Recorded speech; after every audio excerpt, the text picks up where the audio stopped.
On. All right, ready to go. Okay, Alex, thank you very much for agreeing to be interviewed today. First question, who are you? My name is Alexander George Ward. Excellent, and what do you do?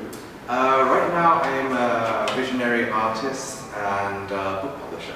And I published my own book, which is a colouring book full of my own psychedelic artwork.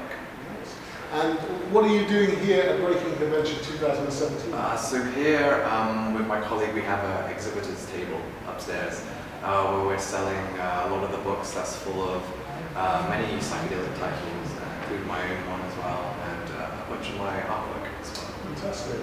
And so, tell me, what was your first experience with psychedelics? My first experience with psychedelics, that was when I worked a lot in the animation and games industry as an artist, and I got very burnt out and kind of lost my passion for artwork. And so I went seeking for some kind of inspiration, and I'd heard through whispers and stories from other people about the progress of psychedelics and how that could really help. And so I journeyed into the Amazon jungle seeking out the ayahuasca, which is a very powerful psychedelic medicine. And I got a bit more than just artistic inspiration. I kind of like, the ayahuasca kind of speaks to you as a bit of a spirit, and it kind of recognized I went there for artistic inspiration and thought it was rubbish, but there were these actual, a lot deeper root causes of things within me that needed healing. And so I was kind of entered this domain of healing that I was a bit unprepared for. And then that led on to you being on London Real. Yeah, London Real is a podcast where they interview people with interesting stories, and it was quite early in the days of London Real, and at that same time they had also gone through an ayahuasca experience, and they were chatting about it.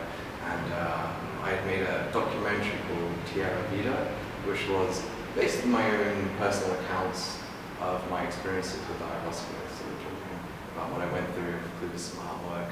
And so they'd seen that video and wanted to come on the show and talk a bit more about it.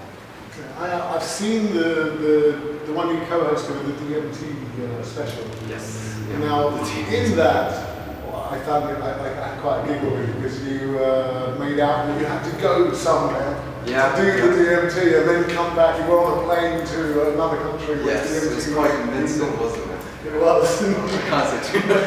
But you didn't actually. It definitely did more than leave the same room. That's okay, yeah. Cool. That's really good. Excellent. And what, so psychedelics have played quite a large part in your life since that first initial ayahuasca experience. And we're in the middle of this psychedelic renaissance at the moment, where people are suddenly realizing the healing powers of these amazing substances. So how do you see the future panning out in regards to psychedelics and healing aspects? I see it definitely becoming more mainstream, and we're finding the language in order to sort of decode and describe these experiences to people, because they are such kind of an alien, unknown experience for many people. And we're kind of like explorers, kind of navigating these realms, and everyone's bringing back pieces of their own individual healing stories with it. And every time that happens, there's a relatable kind of experience of a person healing a particular trauma, this that another person can relate to. And there are people who are going through sort of end-of-life experiences and gaining kind of closure, or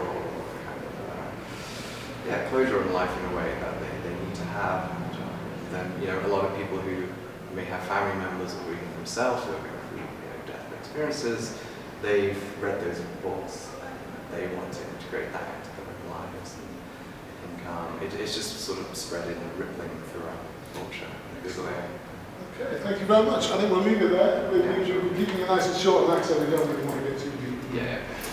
But fantastic. Have you got any other questions? Thanks, I just realized where I recognize you, and that's London Real, actually. Fantastic. Yeah. Okay. Well, I mean, okay, the role of art in all this. The role of art.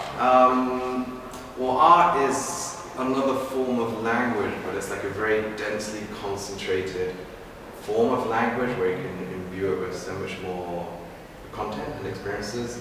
And I feel like language, typical word language, is often bound up in kind of the way the ego thinks.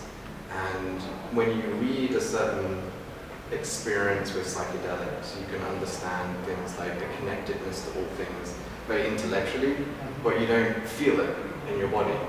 That's like, because I used to read about all these things and like had the experience, the direct on myself, and there's a huge difference. And I feel like artwork can sometimes like skip underneath that kind of egoic wiring where we don't get caught up in that theoretical understanding and kind of hit a person on an emotional level.